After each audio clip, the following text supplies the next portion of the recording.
Today we are going to see about the principal plane and normal stresses. Okay. Principal plane.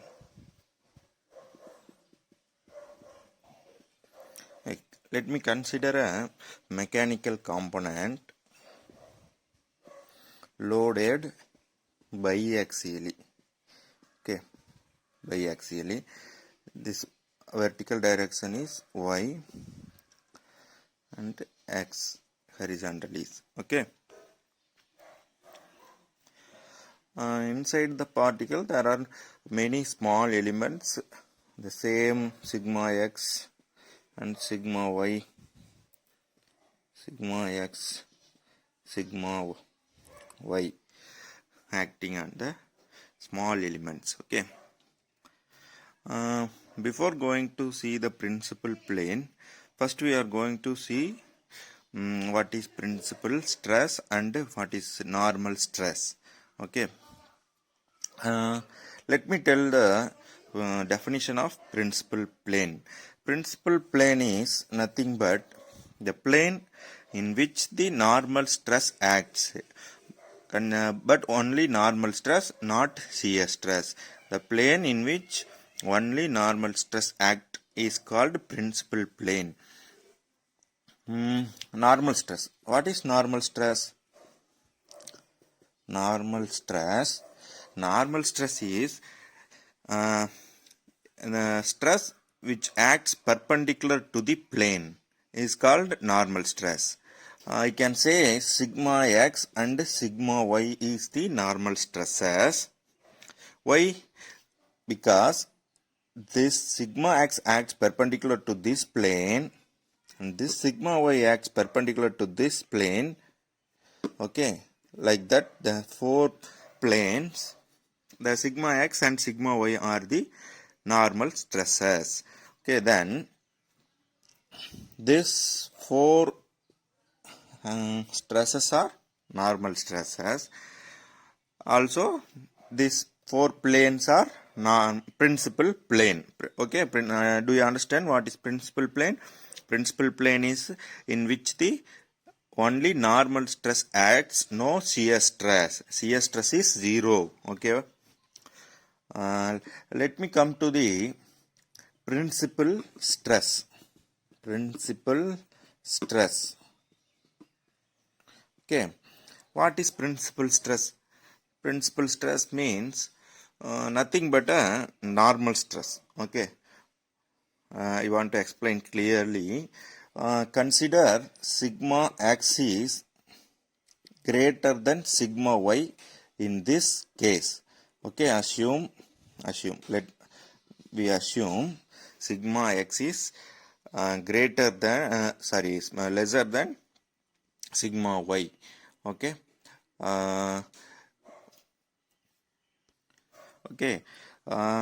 Because I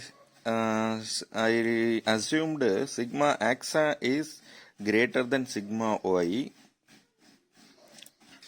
sigma x equal to sigma 1, which is major principal stress.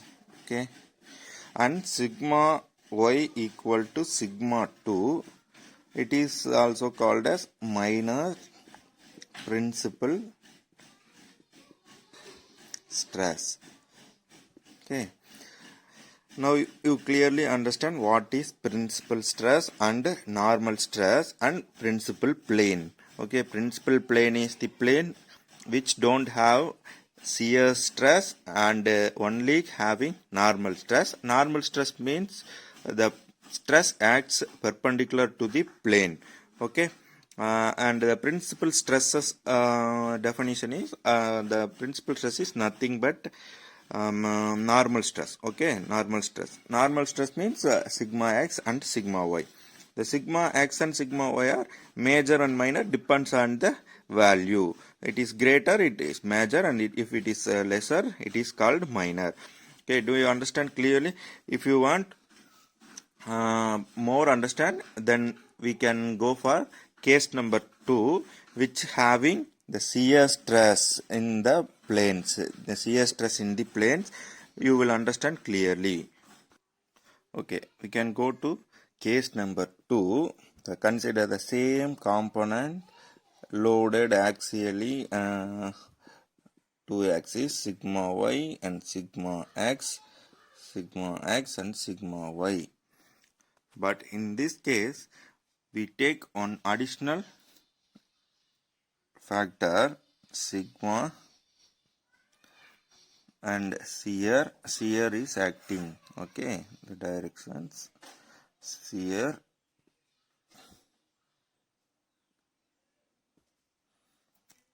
this is shear stress acts. The shear stress is denoted by tau. Okay, tau. All the shear stress are mentioned as tau. Okay, here which is principal plane? Actually, we know the definition. Principal plane is nothing but the plane in which only normal stress acts. Okay, let me check the planes which is having the what kind of stresses. Okay, this plane.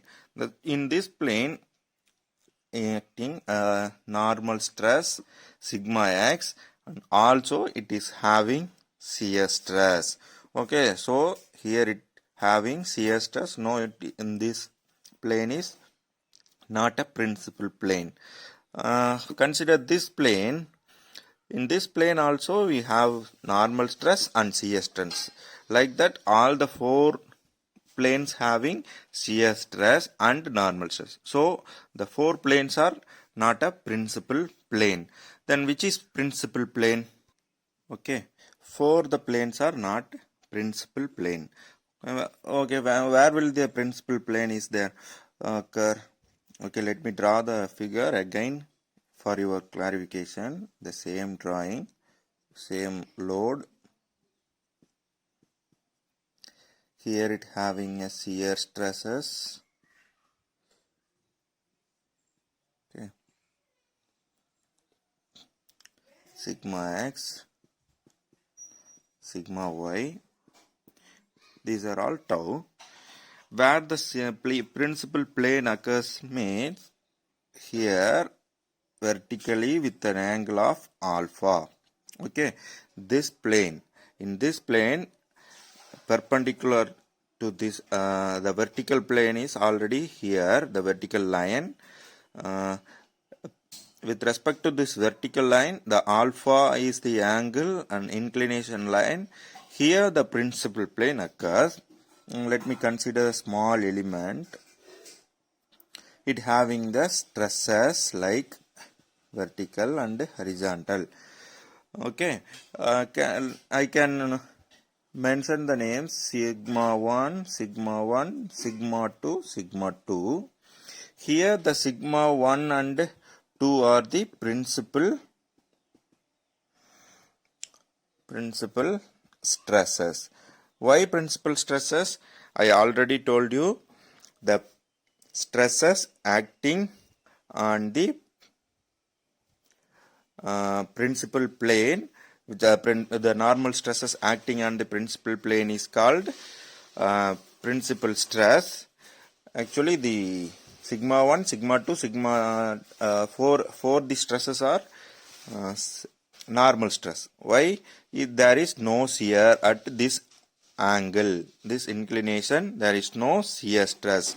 Only outer area is having the shear stress. This plane we don't have a shear stress. So these 4 stresses are normal stresses. Okay, these normal stresses which are acting on the principal plane, it is called principal stresses. So sigma 1, sigma 2 are the principal stresses. Okay, with this we understood what is principal plane, what is principal stress and normal stress. Okay, let me explain once again. Principal plane is the plane which don't have shear stress. Which don't have the shear stress. Only it have normal stress. Okay, normal stress. Normal stress means the stress which acts on perpendicular to the plane is plane is called normal stress. Okay. Again, the principal stress means the principal stress is the stress which act on the principal plane. Also, it is a normal stress. But normal stress means the stress which is acting on the principal plane is normal stress. Principal stress means principal stress is nothing but a normal stress. But one condition is the normal stress which acts on the principal plane is called principal stress. Okay, principal stress. Okay, do you understand clearly what is principal plane? Okay, principal plane, normal stress, and principal stress. Before going to see about theories of failures, we should know about all the three definitions. Okay, so before going to theory of failures, please understand what is principal plane and principal stress, normal stress.